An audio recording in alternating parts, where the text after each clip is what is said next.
This is the full version of the mimic that tried to kidnap me. This story gave me full body chills, you guys. Before we get started, if you guys like my work and you appreciate it, it really helps if you hit that like button, and also if you hit that subscribe button so you can be notified every time I tell a new story. By the way, coming very soon, I will be doing a deep dive weekly on paranormal cases that you guys may or may have not heard of, but they are terrifying and I have done so much research. The first one is going to be on the most haunted house in America. It was the most well-documented paranormal case to ever exist. It is terrifying. So today's submitter's name is Bria, and when Bria was 12 years old, she lived in Georgia in a small town called Moultrie. I may be butchering that, let me know if I am. So her and her family lived in a single wide trailer. Of course they did, because all trailers are haunted. I have a theory on this. It was 3 bedrooms and 2 bathrooms. It had a big yard and it was in the countryside. It was her, her dad, her mother, and her sister. One Wednesday morning, she woke up and got ready for school like any other day. She ate breakfast and she went on the bus. She then later on came home from school, she did her homework, and then they ate dinner and went to bed around 8:30, their normal routine. But around 2 in the morning, approaching 3, she wakes up to hearing footsteps in her room. Now mind you, she is facing away from these footsteps. She's facing her window with her eyes closed. But this woke her up because she's an incredibly light sleeper. After she hears the footsteps, she feels this doo, and her bed just goes down like someone was sitting on it. And then she hears her mother's voice, and her mom is crying. And she says, "Bria, I'm so sorry.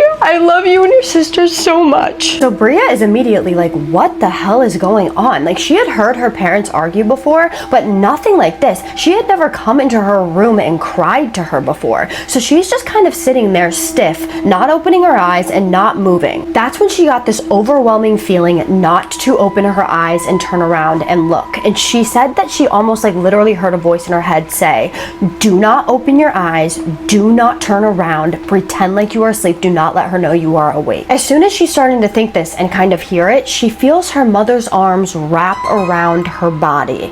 And then she hears her say, "Bria, I'm sorry. You have to get up, sweetie. You have to get up. We have to go. We have to go." And the crying just progresses and progresses. And she's just laying there with her eyes closed, mind you, still. And she's just facing the window. She will not turn around. A few minutes go by of this, of her mom just crying and trying to get her up, when all of a sudden she just feels the bed lift up and the crying just stops. She's waiting for the footsteps to go to the door because she's waiting for her mom to leave her room, and she hears no footsteps. So she's just sitting there for a couple minutes until she gets the courage to look behind her.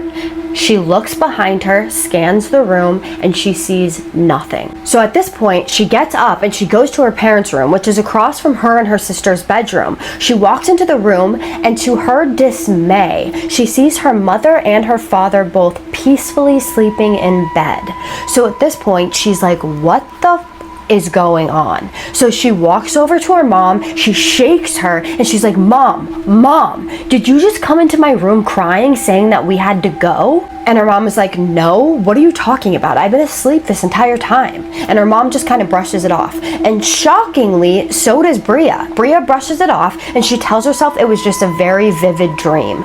That is until she experiences what she experiences next at her grandparents' house. So a few weeks pass, and it's a Friday, and her mom, her dad, her uncle, and her aunt are all going on a date. So they are staying at their grandparents' house for the weekend. It was her sister, and her 2 boy cousins, and they had grown up together, so they were really excited about this. They thought it was awesome because they were staying the whole weekend and they were just gonna hang out with their cousins, no parents, just their grandparents and the kids. They pull up to their grandparents' house and they're super excited because their grandparents has this big, beautiful yard, and they all love to play outside and ride the gator. They then said goodbye to their parents, they left, and then they went and played outside all day, just doing what they normally do as kids. They played for most of the day outside until the afternoon when it was time to eat dinner. They all washed up and they ate dinner, and then they watched TV until around midnight. So at midnight, they go to sleep. Now, their grandparents have this rule that guys sleep with guys and girls sleep with girls. This means that their grandmother and the 2 sisters sleep together, and then the 2 boy cousins and the grandfather sleep together. So the 2 boys and the grandfather made a fort together in the living room, and they slept in the living room, and her sister slept with her grandmother and her grandmother's room. Around 3 o'clock in the morning, Bria wakes up because she has to go to the bathroom.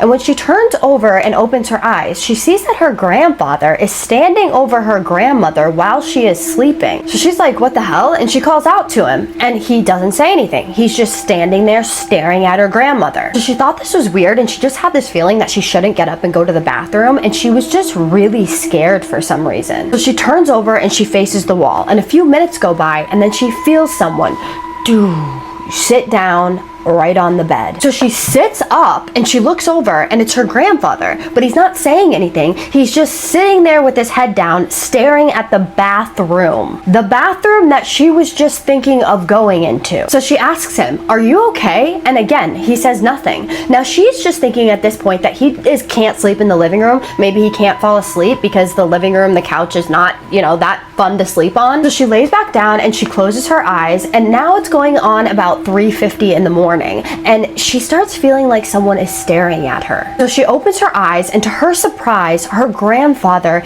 is standing over her, staring at her like he was staring at her grandmother, except it wasn't him. He had no face, no eyes, no expression, nothing. Looked like him from head to toe, except for no face. So at this point, she jumps up and she starts screaming bloody murder. And her grandmother gets up and she's like, what is going on? What is wrong? And she's like, Grandpa was just here. He was standing over us. He had no face. He had no face. So her grandmother is like, you are just imagining it. Like, it's not, he wasn't standing over us. He's in the living room sleeping with the boys right now. I can guarantee that. So she gets up because Bria was like, no, he was in here. I am telling you. So her grandmother goes out to the living room with her and shows her that her grandfather is sleeping peacefully on the couch. So the rest of the night, she just lays there with her cover over her face. She is absolutely beside herself with terror, and she cannot sleep. So she does this until the morning. So the next morning she gets up, and her grandmother doesn't even ask her like if she's okay or anything. They just assume that she had a bad nightmare and they leave it at that. But she knows what she saw, and she has never had any problems like that after her grandparents moved from that house. She now has to sleep with the lights on in the bathroom because she's so terrified, and every single time the lights go out, she gets chills down her spine. Anything pertaining to the dark still terrifies her because she still feels like someone is watching her. Hell to the no, no. So what do you guys think happened here? Do you think that it was the same entity that was in her home that was mimicking her mother? Do you think that entity was mimicking her grandfather? And what do you think this entity wants from her? Because the first time it was trying to get her to go with it, and the second time it was just being crazy creepy and standing over her. Can you imagine that? My soul would leave my body. Goodbye, soul. Do you guys think that this was a mimic? It did have no face when she looked at it when it was her grandfather. So this is a sign of being a mimic, is what I've read up on. She needs answers, guys. So if you have anything to say to her, she will be looking at the comments. Any questions, comments, suggestions, anything. This actually reminds me of an experience that I had when I was 22 years old, and it was the most terrifying thing that's ever happened to me in my entire life. And I've never really talked about my experiences on here or the other platform. And if you guys want to hear more of them, let me know. Drop it in the comments because I'd be happy to share them with you because I've had a lifelong experience with just many things. That's why I started this channel. But other than that, I love you guys so much. You guys are all the best. Thank you so much for all of your support, especially in my last video. That was heartwarming. Seriously, I appreciate you guys all so much, and congratulations to every one of you that have been clean for any amount of time. You are so effing strong. I just need you guys to do two things for me. The first one is what? Be safe. And what's the second one?